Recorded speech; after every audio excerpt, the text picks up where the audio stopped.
All right, everybody, welcome to the Avalanche podcast. I am really excited today, and I haven't even had my afternoon cup of coffee yet. Oh, me neither. You haven't? Oh, no. Well, you don't need it. We're together in this room in the Ada Public Library. Thank you for such a great space to record. And we are covering the full stack of landscape business today, or at least some of it. If you're a longtime listener of the Avalanche podcast or have listened to one or two or know who we are, you know that we fill the pipeline for a lot of landscapers. We help them generate more leads, turn into more revenue. But today I'm super excited. I'm honored to have Hallie Cook from Great Lakes Landscape Supply, where they do the work of filling the truck.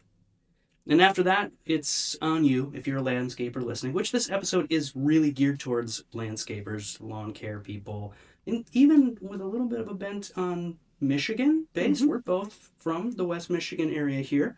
But today's conversation with Hallie should provide you with practical action for filling your pipeline and your truck. So I'm going to start off. Quick intro for me. I'm Lance Beaudry. I'm the founder and co-owner of Avalanche Creative. Started the business about 12 years ago. And I actually started Avalanche. I don't even know if you guys know this, but I started this pretty much during a summer in which I had a landscaping job. I was breaking my back, sweating, minimum wage. It was I like did not know that. post college. Yeah. But I realized I preferred building websites to pulling weeds.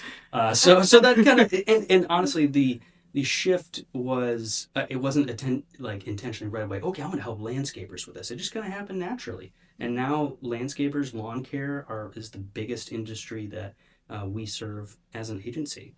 So okay, I've talked way too much for having a guest on the show here. Hallie, intro. Tell us about Yeah. yourself.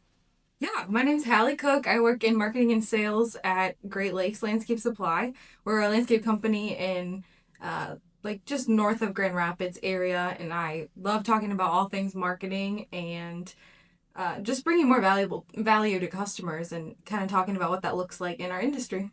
Awesome. I love it. I love it. And I've got Keelie here from my team. Keelie, give us a quick intro. Yeah, I'm Keelie. I'm the sales and marketing gal at Avalanche. So I'm the one on kind of the front lines, getting the luxury of talking to landscapers all across the U.S. The unique part is they're all in kind of different phases of business. So I have a little bit of 2 cents to add to this combo. Awesome. And before we move on too much, I got to ask Hallie. Well, I kind of know the answer to this, but for listeners, this is a family business, right? You've been working in this business like your whole life, Yeah, right? yeah. Give us the tour there. I think I was 8 when I started to clean the office and sweep the floors and go out and pull weeds and what else was I doing? So I you was were pulling potting weeds too. plants. You were pulling Oh weeds. yeah. Oh And yeah. maybe there is a connection between pulling weeds at a young age and wanting to do marketing. Yeah, maybe. Yeah. You and me, it's one. There's two of us. Is that true for you at all, Keelie? Did you pull weeds for a living at any point? This past year when I installed my own landscaping. Oh, okay. Everybody's got to do that at some point. Okay. Well, let's talk a little bit about, kind of, if we can, from our perspective. We work with, I don't know, a dozen different landscapers all across the country. You guys have how many different landscape companies that you're working with across the state of Michigan? Probably between like 800 and 1,000. 800 and 1,000. Is there any more than that, or are you working with all of them then? Well, we're on the lookout for more of them. Yeah. Wow, that is kind of wild to me. I didn't know. Apparently, we have no idea how big the market is here. Yeah. There's quite a few. Yeah, well, landscapers. I guess that's true. And probably of all sizes, too, right? Yeah. Like, mom and pop, or, it's just a small shop. Do you have those, like, where it's like a one-man operation? Oh, yeah. For sure. That's great. All the way up to, like, huge. Multiple crews, Multiple crews, Wow. hundreds of employees. Mm-hmm. Okay, I love that. But anyways, we want to maybe, angle this in a little bit on the Michigan landscape, pun intended there, right now. And we had a conversation recently with Hallie where she was talking about the GR trade show. What's the name of that one again? The Great Lakes Trade Expo. The Great Lakes Trade Expo, aptly named. Happened right in Grand Rapids, but a lot of the landscapers out there are also doing snowplow, Yeah. and there's not really an off season for landscaping, is there? No, especially when they're doing snow work and snow removal. Yeah. Yeah. So and it happened to snow like a crap ton, like a lot, didn't Yeah. it? Like Yeah. during that show. Yeah. The show was like mainly 2 days, and Yeah. both days there was significant snowfall. Yeah. Yeah. Yeah. So that really affected turnout. It did. Yeah. We noticed a lot of people that even said they would see us at the show. They were out And then plowing, they or were- part of their Yeah. crew was out plowing, and so Yeah. only a few people got to go to the show. Sure. Yeah, it definitely affects what they're able to do. And Right. Right. Who are the types of people that are showing up at these events, and Yeah. how are you working with? Are you educating them? Just having conversations? Do you have a booth? Yeah, so we had a booth at the show. I would say some people are owner operators that are coming, and they're coming to learn. They're coming to find more vendors that they can use. Some people, like some companies, will send their crew members to learn because there's a ton of education opportunities that week. So whether it's install practices or new plant varieties that are out, like they want to go and learn what they can for the coming season. Right. So is there anything, maybe you don't know this, maybe this isn't your territory, or maybe it is and I'm just quizzing you. Like, is there anything new and exciting, like any products that you guys have? Not really. I mean, there's a few that our like vendors do, like that they have coming out in 26, and then we have some new plants that we're offering this year. You can find those on our website. 'Cause Gotcha. I don't have those up here. You do, but we've got new plants. So, but new plants, is that like that haven't existed in the world before, or you mean like new to you? New to us. New to you. New to like us bringing them to landscapers. Okay. Interesting. Cool. So, like, what happens in that case when a landscaper is looking for a specific plant? You're kind of their go-to supply, and you don't have it. We try to find it. Oh, We try to find it, and we try to grow it. Yeah. Well, that's some customer service. So you just try to grow it. So you guys have greenhouses. Yeah. We grow on 100 acres in West Olive, Michigan. Hello. Okay. Mm-hmm. And that supplies the whole state? Yeah, so we'll supply our main yard in Cedar Springs to kind of fill and stock there, Okay. and then distribute from that location in Cedar Springs. Okay. I want a tour when everything's Yeah, up let's and do it. green. Can customers go and get to it? Yeah, we'd love that. All right. Classic me. Here I am getting off on tangents here. Things like, ooh, that makes me wonder about this. That makes me question that. But our focus a little bit here on this segment is like the Michigan landscape. I think you pointed out in a recent conversation with us that you were busy or had more orders in the fall than you did in the spring. Yeah, we had a great fall, a great 2025 fall. Which is not common though, right? No, it's not. I mean, sometimes we'll see a spike in the fall, but I think we just had such great weather that this last year was great. And we were hearing that a lot in the industry too. Yeah. Just a good busy fall. So do you think, and maybe it's a mixed bag here, is that like your customers, our clients' customers, so like the people getting landscape work done, are just like, the weather's nicer, I'm more interested in projects, and that increases demand? Or is it that like, oh, we can actually, as landscapers, we can, do more projects because the weather's nicer. So I think it's a little bit of both. Like I think some people, the weather's nice and they're like, we can keep going. Like we're not shut down by the snow yet. right. Or the ground freezing. Well, that's great. Yeah. That's awesome. From our perspective, obviously, very different space because all of our work is not all of our work, but a lot of our work it's all online. It's website performance, it's digital presence, it's making sure that landscaping companies appear wherever their ideal customers search and being the obvious choice. And unless you've been living under a rock that you could buy from Great Lakes Landscape Supply, sorry, bad joke. You guys sell some rocks, right? We do. Yeah. Big to small. Okay. Yeah. I'm not crazy. I'm crazy, but anyways. So unless you've been living under a rock, AI, right? It's everywhere. We have lots of conversations with landscapers, and some of them, are completely unaware. Some of them are a little too aware of what's going on in the AI space.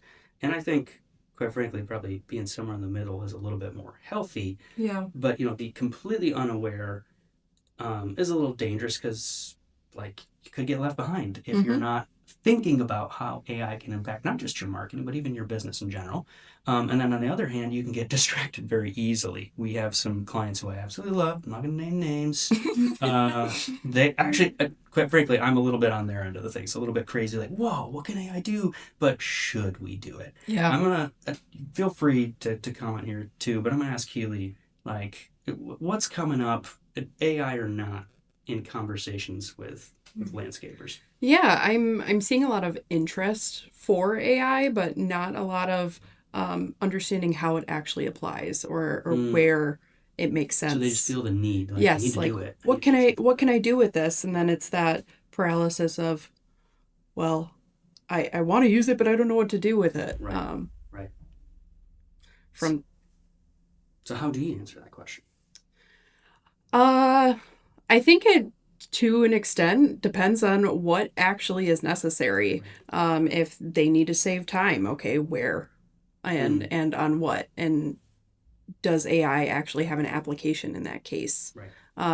When it comes to marketing, there's a lot of ways in which AI can be applied, but if they haven't done marketing, it doesn't make sense to start with implementing AI as that first step. Right. There are some foundational elements that are necessary first before.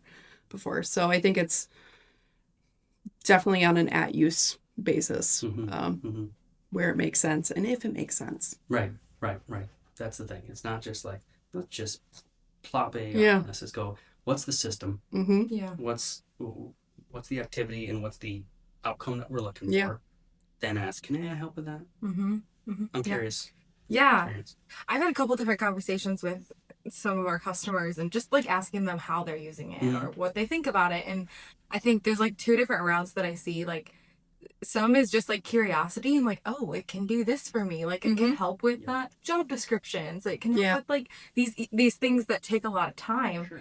But then I also see the other side of it where we're using it a lot and we need to like bring back that creativity piece still and like the authenticity. Yeah. So like a balance, but I think there's just a lot of like curiosity. Like how do we use this? What makes the most sense? How can I still be, true to me? 100%. Yeah. I am guilty of overusing AI, even just to like analyze my response to this Slack message for our internal team. And I'm like, am I outsourcing my brain here? Yeah. And what's nice is like, for something like that, an example like that, 9 times out of 10, it's coming back with a result where I'm like, that's not that good. Actually, I'm going to trust my gut and my intuition of what I was saying. Like, thanks for validating that what I was originally thinking is better than what you gave me. Because sometimes AI can just kind of fall a little flat there. Well, that's interesting. I think that's kind of cool. So what else, maybe, what are they spending money on that actually helps? What are landscapers doing right now? Do we know? Are we hearing that in our space? I will say, one thing, if landscapers are not doing this yet, LSAs, local service ads, are big. Those are great. If you don't know what those are, it's a type of advertising you can do that's just pay per lead, and it's just phone call. It actually skips your website. You don't send anybody to your website, but that's something that again, a partner like Avalanche, like we can manage that. But it's something like if you're going out there like, hey, we need more work, we need more opportunities, and my current visibility online is essentially invisible or hot garbage. It needs a lot of work. LSAs are a great place to start because you need your Google business profile, but that should be table stakes. Hopefully you have that. If you don't, run, go get it. You need it right away. Yes. But that's where I'm saying a pretty good place to spend money right now if you're looking for leads as a landscaper. So. Yeah, it's like one of the only forms of marketing that you can truly turn on and off. Yes. Right. Would you, like, if you had to put it at a percentage, how many landscapers that you're talking to do you think are aware of SEO and, like, working on it on their website actively? Most of the ones we talk to obviously come in with some awareness. So I feel like I may have blinders towards the other percentage that doesn't have awareness.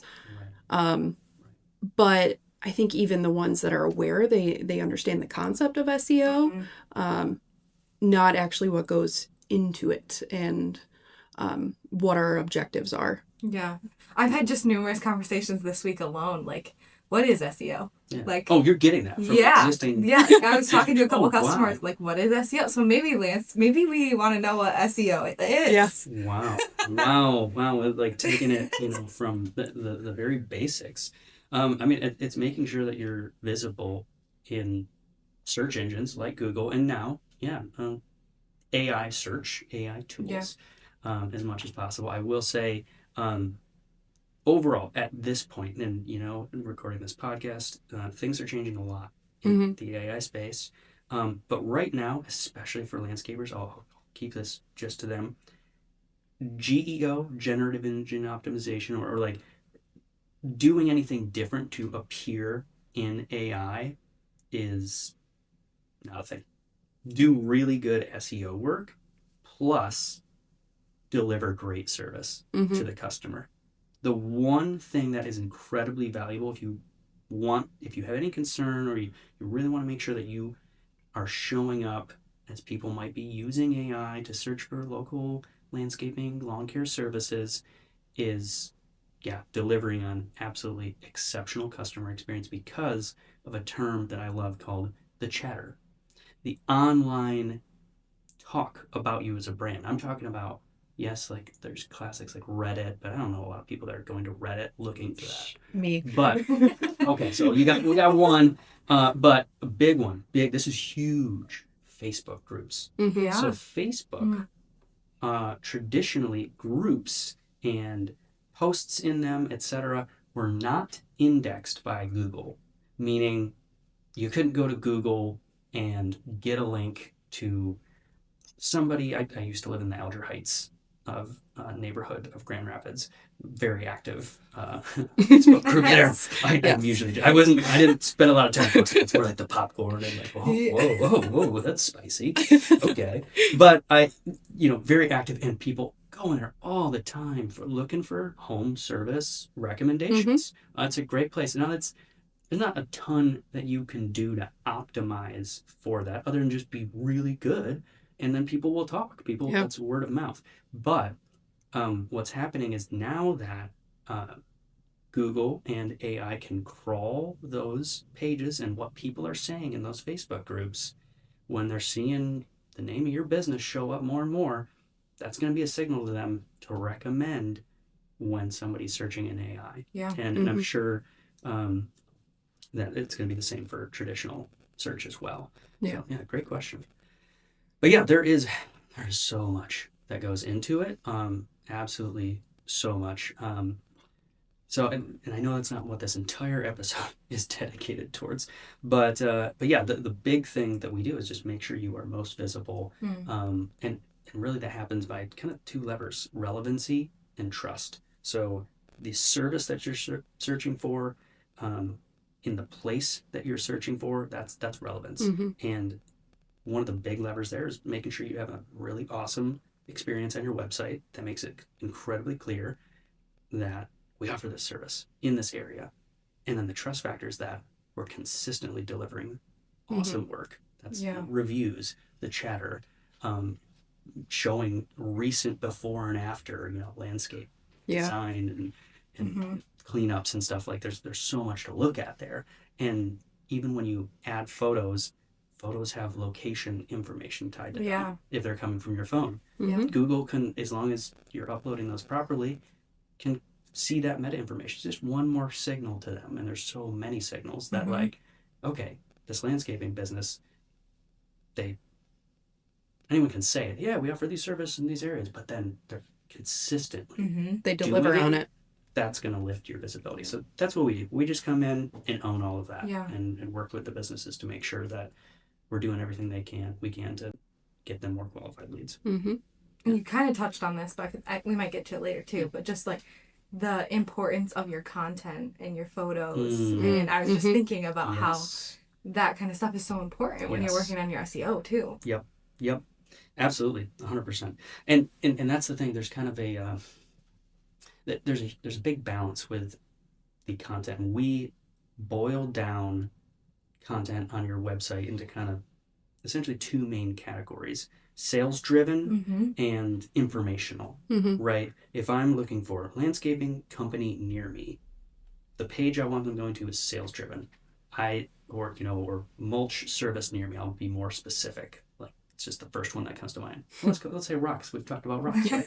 Well, so rock provider near me, I don't know. Maybe that's not a good one. Whatever it is, that page that we're driving them to, we don't need to talk about the history of mulch and all the details of like how mulch is made and what goes into the pricing, but on the sales driven page, it's truly a place for like prove that you're going to be the best one to work with on that page. But you can support the experience, the authority that you have with informational content that's linked to, like maybe in a blog, maybe it's video, maybe it's a podcast. That just really supports that you are, again, you're trusted in the space. Or if people that are searching do care to learn more about a specific service, you've got that support there, and it's easy to navigate on the page. So website experiences, they matter so much. Keelie and I are looking at landscaper websites all the time. Yeah. And we can take one look and go, oh, I know it's got to change. Yep. That's going to help. That you don't, just by looking at it, I can't say, oh, that's going to unlock everything and we could get them another $1 million next year. Not necessarily. There's more, usually more under the hood. But so two buckets: informational, sales. Yes. Yeah. Yes. That's a great way to define it. I think even in addition to the written content, as you were talking about with the photos, I will always say to any landscaper I talk to, you are in the industry of selling beauty. So the images you have alongside of that written content should speak for itself. That's what's going to get people to take action. It's that finished product. Yes. Finished. Yes. Landscape. And let's be honest, everyone knows what stock photography looks like. You can just smell it, like if it's good. coming out of the screen at you, like. So we try to avoid that at all costs. And we've gotten some bad photos from people to work with, but we're always pushing better media. Yeah. Which I think, I think we're going to talk a little bit about this later, but we're going to come back to, I know how you've been involved on that side of things. Yeah. So let's, while we're talking about Google search engines and how SEO works, there is one thing that I do want to communicate strongly to landscapers right now, and that is something that came out around December, where if you make any kind of, this is not just landscaping services, but if you make any kind of local search query in Google, let's keep using landscaping services, mulch services, whatever, you name it, whatever you're thinking of that you want to sell, services, you don't even have to say near me, you could say near me, company, the city, any one of those. It usually triggers, if you've been to Google, which I assume most people listening have been to Google, a map of 3 local businesses. That's the most coveted thing right there. But there's this little thing. Go do it. Go do a search right now if you don't believe me. Right under the search bar, it's called a filter chip, and there's this little button that says online estimates. It just started appearing kind of right around, I think, November, December. Google started testing it, but we're seeing it everywhere now. You hit that, then it adds online estimates at the beginning of your search query and refilters the results. So Google, this is huge. This is like Google saying, like, people want this, so we're going to give them that option. And if people want online estimates, you better make sure you've got something like that on your website. And the vast majority of testing, playing around that I've done, most people don't. It is low-hanging fruit right now for landscapers to, and this is exactly what I do. I'll give you the playbook. Actually create, we've started working with a handful of our customers on this, create a dedicated page for online estimates. You point to it on all your service pages, put it in the nav bar, and I know there's probably a few landscapers that are going to be listening to me going, oh, we can't do that. We got to get on site and do this, that, and the other thing. I hear you. I do. But that's kind of our role. So we got to bite for the experience of your customer and what they want. And AI and a lot of other tools are making it easier to at least give them an estimate. And an estimate can be on a range too, right? And it's something that like we've built something where they can just self-select services, add like my yard's this big versus that big, or like literally any input can then help calculate the output of that range. And you can decide to show it to them right away before they've filled out a form or hide it behind a form, right? Like, okay, submit this form, we'll give you the estimate immediately, and then someone will call or email to set up a final quote or something Yeah. like that, right? But that is kind of like my biggest call to action to lawn care landscaping, especially right now, where maybe you're not as busy. Go get that done. That is absolutely something we help out with, but do it before all the other competition catches up. Yeah. So, in fact, I should note as well, we even had one customer who put it up and within a month had like 26 submissions of their estimator within a month, which is like That's insane. an anomaly. Yeah. That's not normal. You don't expect that. Like, I mean, that was like a large percentage of the inbound leads that they got were like that. So if we're interested in doing it, where do you start? Is it in your Google business profile? So a couple of different things. In the Google business profile, there is a link that you can add to, what is it called? I don't know that it's an online. So it's not necessarily, no. Okay. Let me shorten that to no, it's not a Google business profile thing. But you can promote your estimator that you have to build. Like you have to actually put something on your website Got it. that can do that. And we've built a little plugin that, you have to fill out all the information for it to actually be able to output an estimate. Okay. But yeah, that's how it's done. But I'm actually curious. So kind of in line with this, how does this? I wonder, like something like that.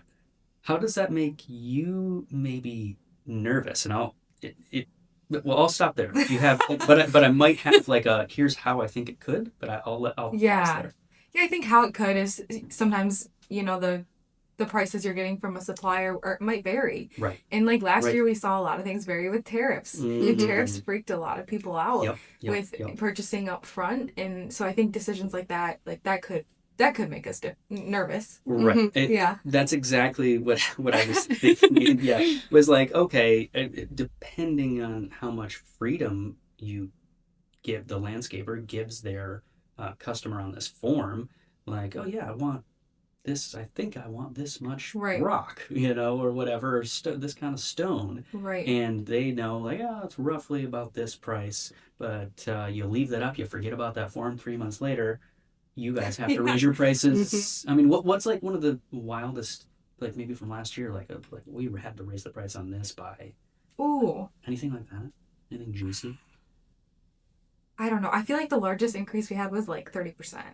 Oh, okay. That seems high? pretty high. I don't know. I don't know. I feel like that's less than I was expecting. Oh, you were expecting? Yeah. I don't know. I guess it just depends maybe on the product, right? And it was just a demand thing? Like demand and availability. Okay. Like, so when you look at green goods and you like specifically trees, like they take years to grow. Right. So if supply is down, like...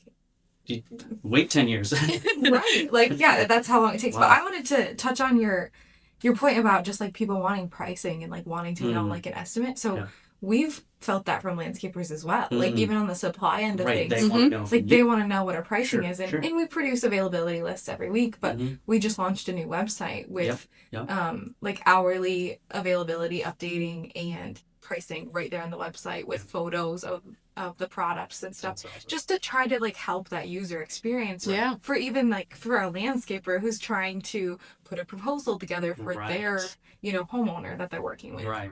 So does that help them a lot? So far, like, I mean, it's still pretty, because it just launched. Yeah, it just launched in January. Yeah. But so far, like, we've had great feedback on it, and we have online ordering now too. So we're working through the kinks of that now, rather than May. Yeah. But yeah. Well, okay. I think so. The timing of this is super interesting. You're pushing, and you've invested in this website to be more transparent and accurate with the pricing of your products. So, ideally, if landscaper is working with you guys, they have a little bit more accurate data when it comes to that. Absolutely. So they should pass that through to the customer and build online estimators. Yeah. And I'm just advocating for that. Well, both as a buyer, I buy landscaping services a few times a year for spring cleanup, this, that, and the other thing. I like that. I mean, Yeah. now I've got one that I really like working with, so, Yeah. which is always the ideal for them. The But experience. the experience, yes, Mhm. yes, because it's been a great experience. It's been a good cost, and they're communicate, and all the things you come to expect. But yeah, that's interesting. So you had your new website launch. I'm just curious. This is maybe a little off topic, but that's where I like to go. What was the hardest thing about going through a new website build process for you? Data consolidation. Ooh, yeah. Just taking the data that we've built over 23 years of Mm, being in business in one system Yeah. and Yeah. trying to put it into another system. Yep. And Yep. because we're doing the automatic availability updates and stuff, which we want to do, like it's important. Yeah. It took a lot of just consolidating the data and making it make sense. Yeah. What forward facing. Right. Did you try to use AI to help ever? A little bit. Yeah, A yeah, little bit, yeah. yeah. Did it help? Did decent. Is it? Okay. Well, there you go. Yeah. You can with AI you can get some great things. Yeah. And then, Yeah. it comes back and you're like, Oh. I need to do it myself. Right. Yeah. It can be a bad intern sometimes.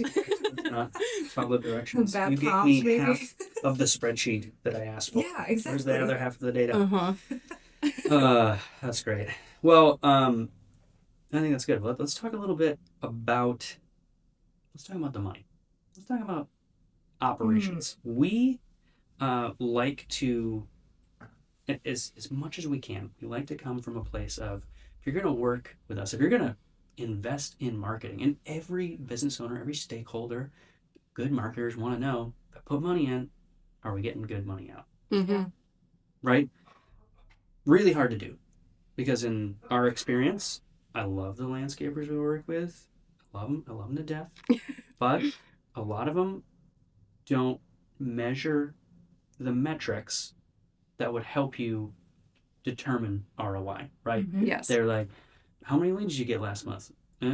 What are you spending on marketing? Oh, this, that, and the other thing. It's all sporadic, random acts of marketing, checkbox marketing. I don't know what my sales close rate is. I don't know what the average customer, the lifetime value. These are the types of things, if any were willing to get it, and if they really want to grow, could be the unlock to answering that question. Mm-hmm. If I put money in, how many leads do I need to get from that marketing in order to hit my growth goal?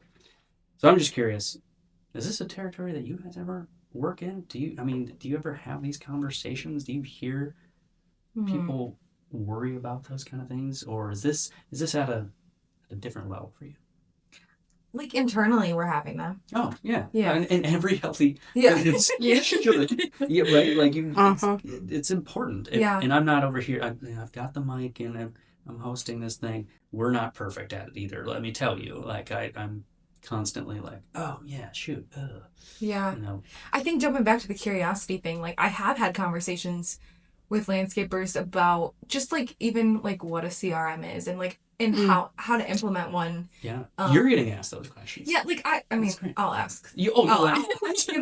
They should. Yeah, I mean I think that's just because I'm a marketing nerd. Yes. Oh, and that's great. But yeah, I think just kind of I think a lot of the landscapers we're working with or you're working with, they have to start somewhere. So if it's owner operator, there's a lot of I was just talking to someone last week and he was like, we've had all of these jobs coming in so fast that we could hardly get the work done. And now we want to grow.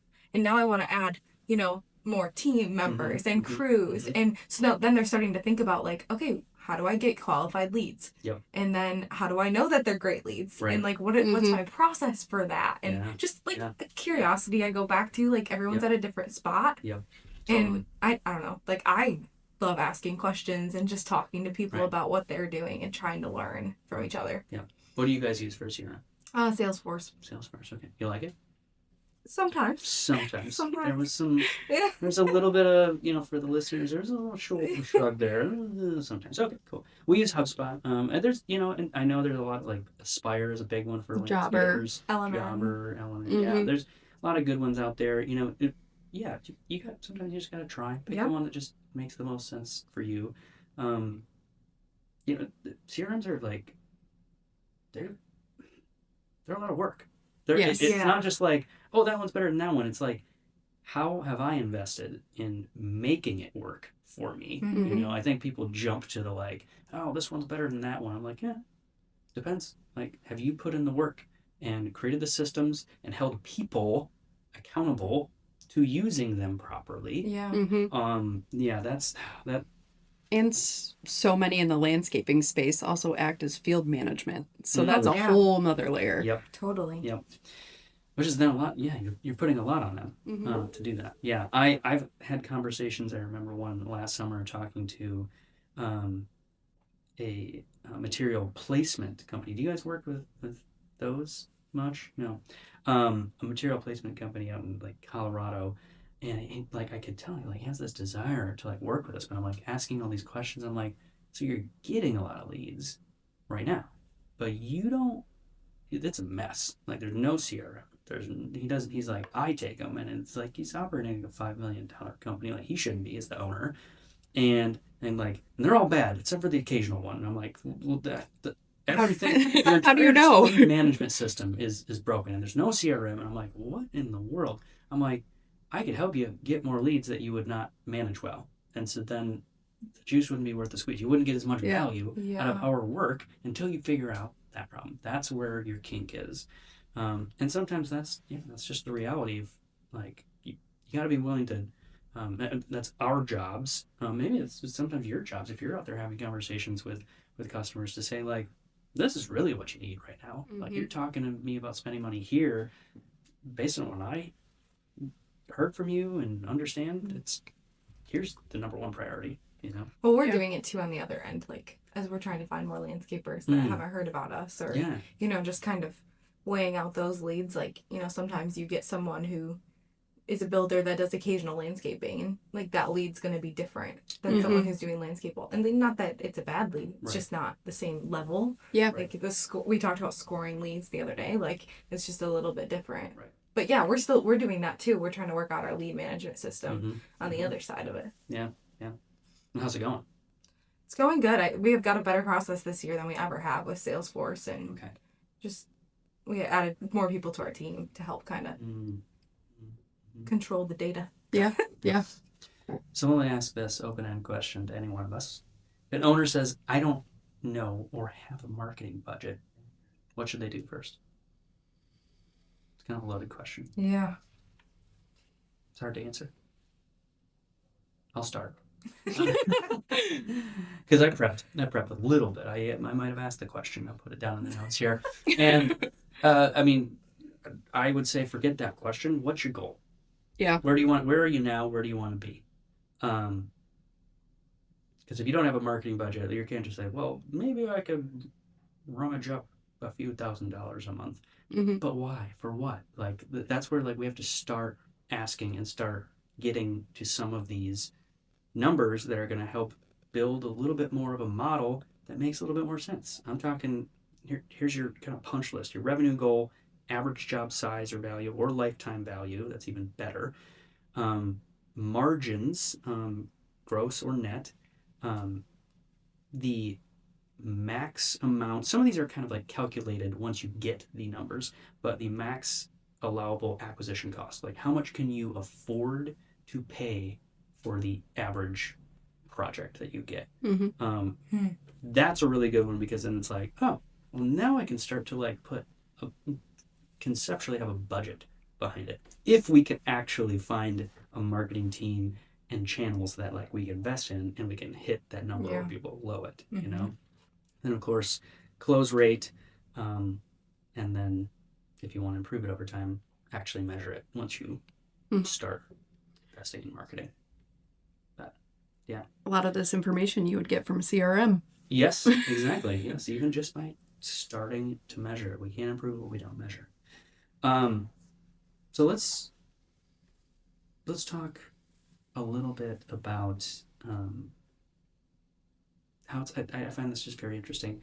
The symbiotic, I like using that word whenever I can jump it in, nature of our businesses that we represent.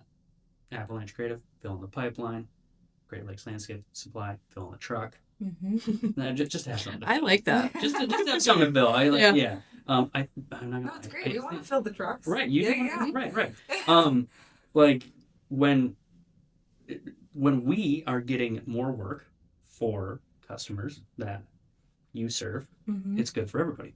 So I'll speak for all of us right now, but I'd love some commentary. Just let me talk. Like it's just good for the ecosystem for us to be out there rah celebrating, pushing landscapers to be better, whether it's in our sphere of expertise or not. Yeah, for sure. Yeah. Well, I think all of us just love marketing and love talking about these things too. Yes. And just, I love having conversations with anyone in business about how they're getting leads and how they're trying to grow. Like you say, you want to grow. How, like, what is your plan to grow? And like you were just talking about that with your marketing budget. But for sure, I mean, one of our main core focus at Great Lakes is to build relationships with customers, vendors, and employees. And I think that could be extended, just across the industry.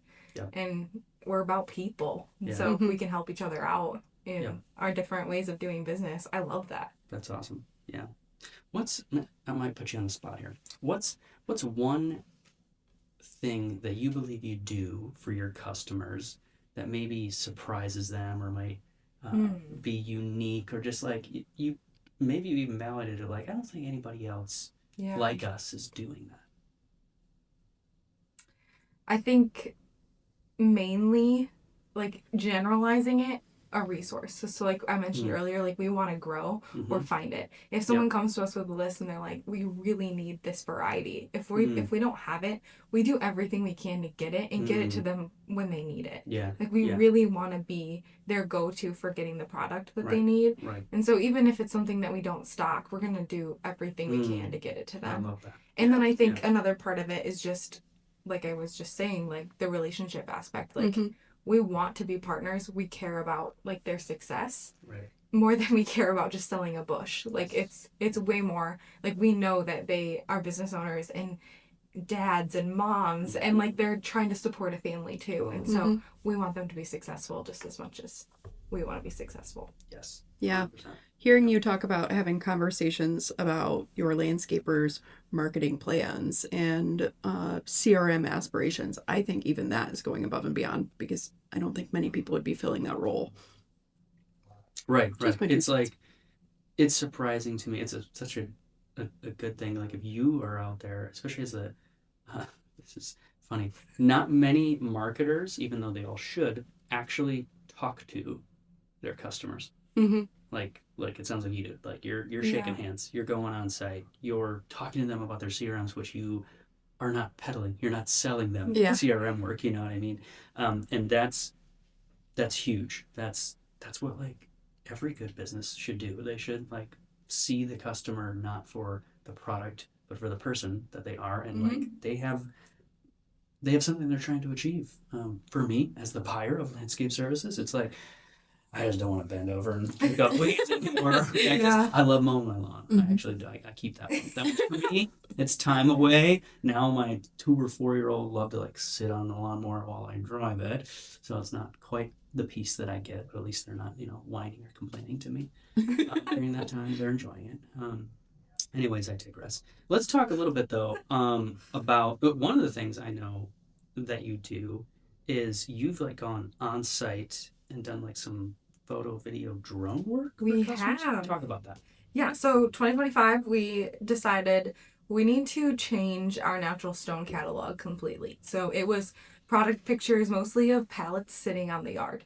So it showed the color, kind of, but it didn't show like what it would look like installed. It didn't show just the different variations because it's only like the side of that pallet, right? Like it's not a large group of them. So we're like, okay, let's go out and get photos of landscapers who have installed these products out in the real world.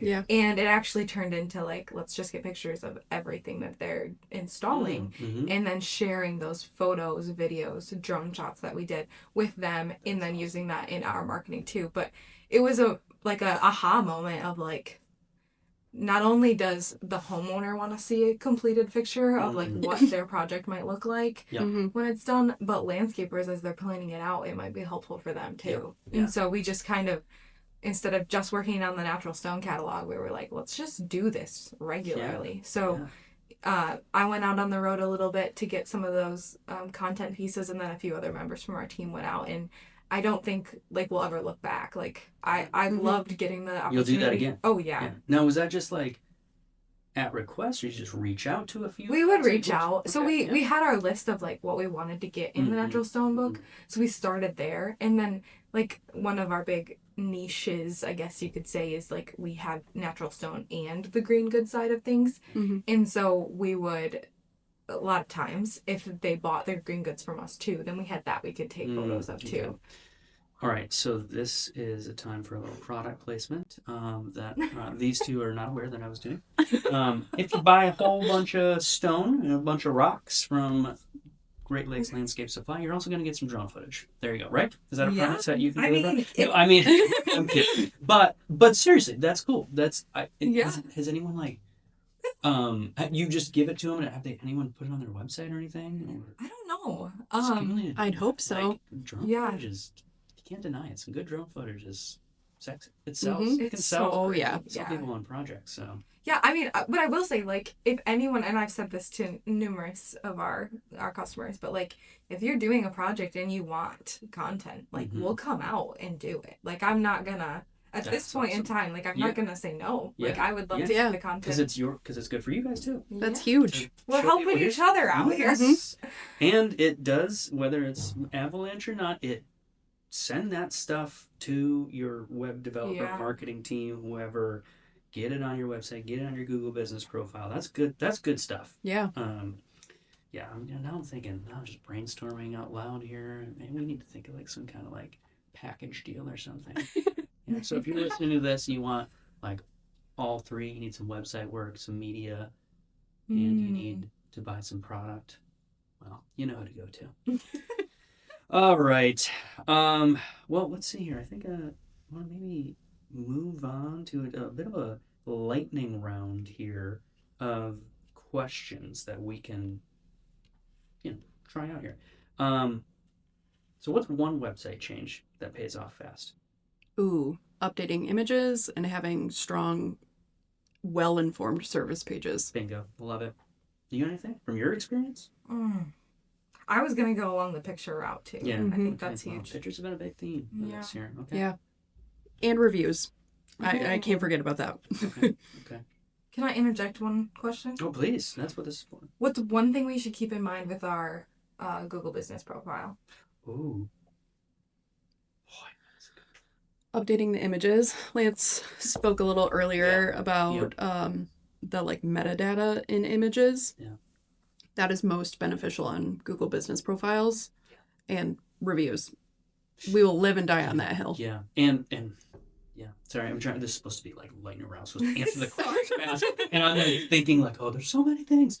Like it seems like such a simple thing, but there's a lot of little things. Like you can make sure you have all of your services filled out. You can even have descriptions of the services in the Google Business Profile. You can link in the description to the actual page. That's just another great signal. And reviews. Yeah, let me just touch on that real quick. Respond to them quickly. Don't just go out every 6 months and be like, let's blast and get a whole bunch of no reviews. Not as good as review consistency and velocity. Yes. Like every other week I'm getting. I'd rather you every other week get 1 5-star review, because if you got a whole bunch of them 6 months ago, Google's going, have you done anything good in the last 6 months? Or was it just then? We don't know. Yeah. So keep that consistent. Well, so would it be better to have like some sort of process to like send a review or ask for a review after the service? Yes. Is that? I've got one. Here's this is one of my favorite ones that I heard of. If you're a landscaper, you got the right person, and if the homeowner is home, then it works well. Or it could be a phone call or a text after as well. But once the project's all wrapped up, you go up to them, and then you could maybe put this in a card too, or you could just straight up ask them or have a tablet and say, hey, if I'm paraphrasing here, but if you thought we did a great job, would you leave a Google review? And that's actually how we get tipped by our owner. So when you leave a good review, our owner gives us a tip. So you don't have to give us a tip. Don't do that. But leave a review. Tell us about your experience, and because who doesn't love given the choice? Like, what? All I have to do is leave a review, and if I genuinely like the experience, and I'm getting somebody else some money, that's not mine. That's great. That's fine. I'll do it. All right, but anything else before we wrap up? I don't know if I have any more rapid fire lightning round questions that are making me feel like, ooh yeah, let's sink our teeth into that.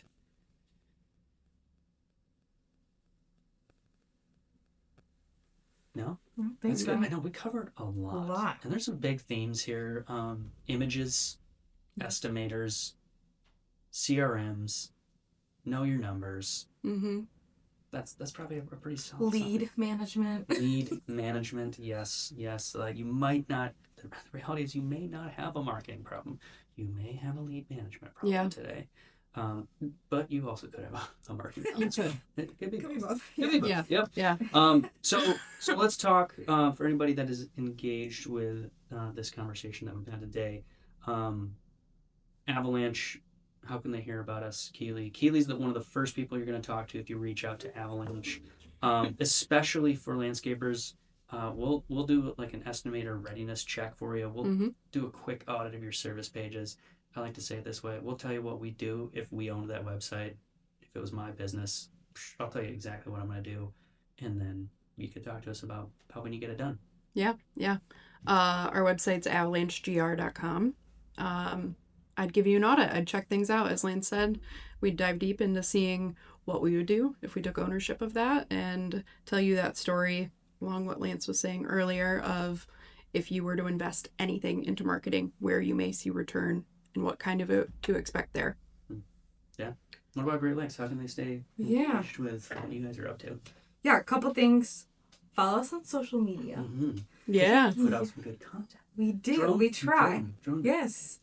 Check out our new website, greatlakeslandscapesupply.com. Yes. It should be pretty easy to find, but just create a new account. We'll get you set up, show you availability, pictures, everything that you need. And then if you're in Michigan, we have an event coming up April 15 in northern Michigan in Traverse City. More details on the website, though, if you're interested. Awesome. Okay. I want to come. Who should be attending that? Any landscaper that wants to come. All right. Do you want to become landscapers? April, we work with them, so we know. Yeah. April 15th, so it could be nice in Traverse City then. It could be. It could be. You never know. Yeah, you never really know. Well, awesome, Hallie. Thank you so much for joining us. Keelie, thank you. That's a wrap on the Avalanche podcast. I hope you enjoyed, and do not hesitate to reach out to these women. They're a lot of fun. They know some stuff about some things, especially if you're a landscaper.